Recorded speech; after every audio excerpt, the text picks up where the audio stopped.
Cal joins me now. High school football provincials kicked off today despite the snowy weather earlier. Yeah, it was a snowy day here in the border city, but that didn't stop both Lloydminster high school teams from playing the provincial matchups. We'll start off with the Holy Rosary Raiders hosting the SEXSMITH Sabres in the Tier 4 quarterfinal. First quarter, Raiders already leading 7-0 before Karl Teledetsky works the QB sneak to perfection to put the home side up by 14. The Sabres, though, get that one back in the second. Brett Rycroft has a look and goes deep, and I mean deep in the end zone. That one is right on the money, and it is a one-score game. Now, third quarter, Holy Rosary up 16-7. Teledetsky goes over the top for Matt Holman. It is good. The Raiders are now up by 15, but the Sabres don't let up. Still in the second, sitting in the red zone, first and goal, Rycroft decides to call his own number and finds the end zone, and just like that, the Raiders' lead is just 8. SEXSMITH will make it a 22-20 game. Midway through the fourth, Andrew Kalfas takes the handoff and bulldozes his way through the defense.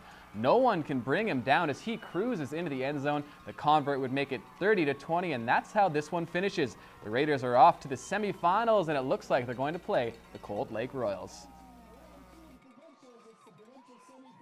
It's a good win for the kids. I thought at first, we were gonna kind of run all over the place with the ball, and then they stepped up a bit and they showed, SEXSMITH showed a lot of character and battled, and it was a heck of a ball game.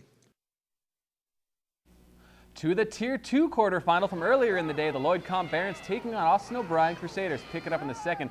Barons down by a touchdown, and they try to get a little creative, but Braden tangent is picked off by Jake Schimpf, who takes it back for about 20 yards on that one. That would lead to this play. Jonathan Muamba takes it to the house from a few yards out. The convert is blocked, and the Crusaders led 13-0 at halftime.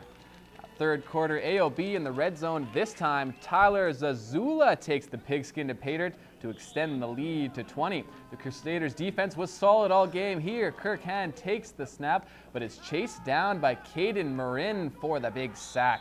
Now still in the third, Barons trailing 27-0. Hahn airs it out for Connor Acton, who makes a nice jumping catch to pick up the big first down. But right after that, a little more from the AOBD. Hahn can't handle the snap. The ball bounces around before Marin pounces on it for the fumble recovery. The very next play, the Crusaders cash in. Fabian Johnson takes the handoff, finds a hole, and he's gone. A few Barons can't bring him down, and he cruises in for the score. That makes it 33-0. The Crusaders take it to move on to the semis while the Barons' season is finished. 35-7 is the final. Last night, the Bobcats hit the ice against the hottest team in the AJHL, the Spruce Grove Saints. And despite a good team effort, the Felines found themselves on the wrong end of a 4-2 game. Caleb Belter's second goal of the contest late in the third period proved to be the game winner as the Saints extended their incredible winning streak to 14.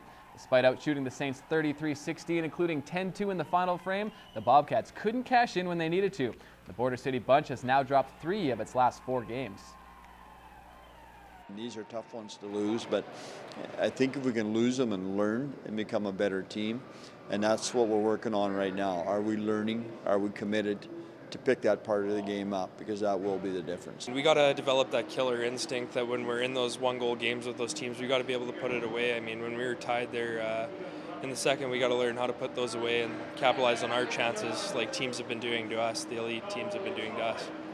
The Bobcats also pulled off a trade yesterday, sending 19-year-old D-man Spencer Johnstone to the Calgary Mustangs for future consideration. Johnstone is a Calgary native. He had 2 goals and 3 assists to go along with 33 penalty minutes and 21 games of work so far this season. He's a guy that come out of Calgary. His family lives there, and he had some issues that he wanted to go home and be closer to the family and to work with. And anytime a player gets in that sort of a situation, we're going to do what's in his best interest. The Cats are back in action tomorrow afternoon when they visit the Drayton Valley Thunder. Our neighbors to the northwest are finally back in action after a 6-day layoff. The Pontiacs will try to snap their minor 2-game losing streak tonight when they host the Olds Grizzlies. It's the first meeting of the season between the two clubs. The Grizzlies won both matchups last year. Spencer Fu had been held pointless over the 2-game slide after putting up 12 points over a 6-game span. The Edmonton product leads the Yaks in scoring and ranks 8th in the AJHL with 24 points in 22 games. This game gets underway at 7 o'clock at RJ Lalonde Arena. Now, while the AJHL Bobcats are in a bit of a slump, the midget AAA Bobcats are on the prowl, riding a 5-game winning streak. The Baker Hughes bunch had a date with the UFA Bisons this afternoon and a chance at 6 straight. And mission accomplished. Cole Johnson, Zach Ferentz, and Mason Shaw and Cale Clegg did the damage as the Cats cruised to a 4-1 win. The win moves Lloydminster, at least temporarily, into sole possession of the top spot in the Dodge Division. The Bobcats have a full week off before playing their next game against the Calgary Royals on Saturday. And there's another Lloydminster team that's looking to keep rolling as well. The Lloydminster Heat haven't lost a game yet this season, reeling off 14 straight to start the campaign. And they'd have one of their toughest tests of the season this afternoon as the 11-2 PAC Saints paid a visit to the Border City. And a 3-1 win will do it. The Heat have now won 15 straight games. That's almost half the regular season without a loss. Zane Franklin, Bryce Kindop, and Parker Sarateski had the goals for Lloydminster. The team is back at it tomorrow, where they'll go for the Sweet 16.